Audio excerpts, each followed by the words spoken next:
Hello everyone, welcome back to my channel. I'm Forever Chosen and this is my spiritual awakening journey part 2. Before we get into it, I just have to do a quick background story so you guys can truly understand where I'm coming from when I say the things that I say. So this specific portion is about my dating life, my dating experiences, and how that shaped me into who I am today. It's super important. For those of you who don't know, I've been single for over 10 years, okay? 10 years. And throughout these 10 years, men that I've had a divine connection with, they've just been lessons for me. And I've been, a lesson to them.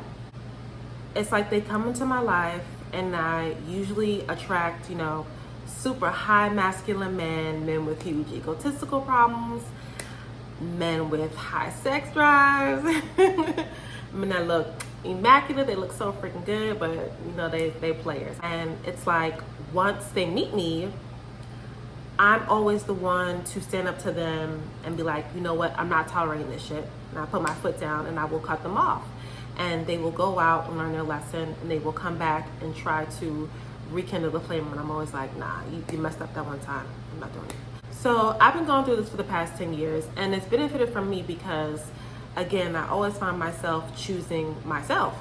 God put me through so many lessons about knowing my worth, and I am tired. I'm tired of learning lessons. I'm like, God, where's my husband? But anyway, my family, we're kind of half and half on this. One of my ancestors decided to entertain a married man and they ended up having a child multiple children together. And supposedly there was some drama around that situation, and that's how this generational stronghold was created, because that lesson in particular in love has trickled down from generation to generation.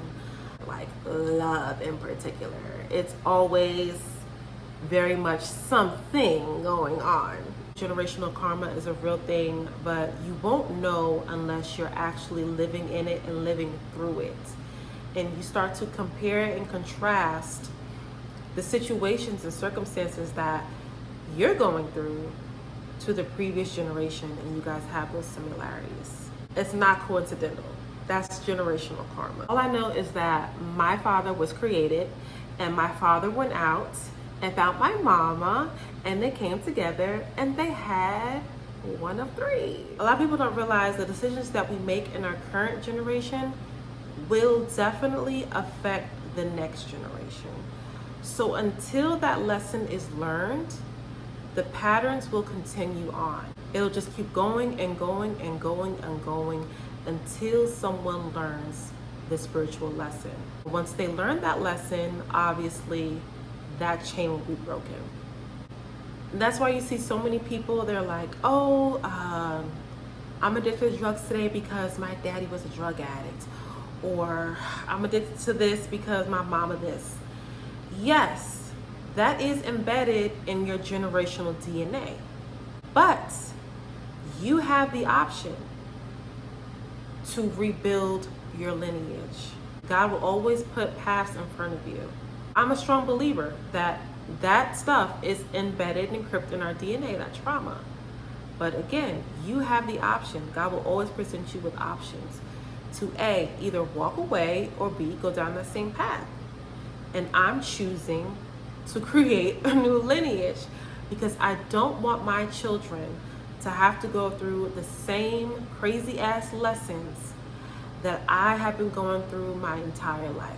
I don't think they're going to be strongly equipped mentally to deal with it. And that's also another reason why I believe I was placed in this specific generation, particularly just to break these chains.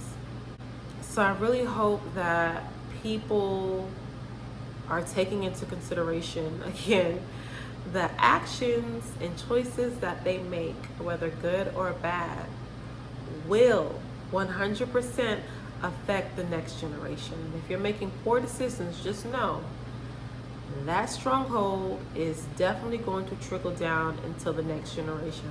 And if they don't learn that lesson, it will most certainly continue to show its head until the lesson is learned.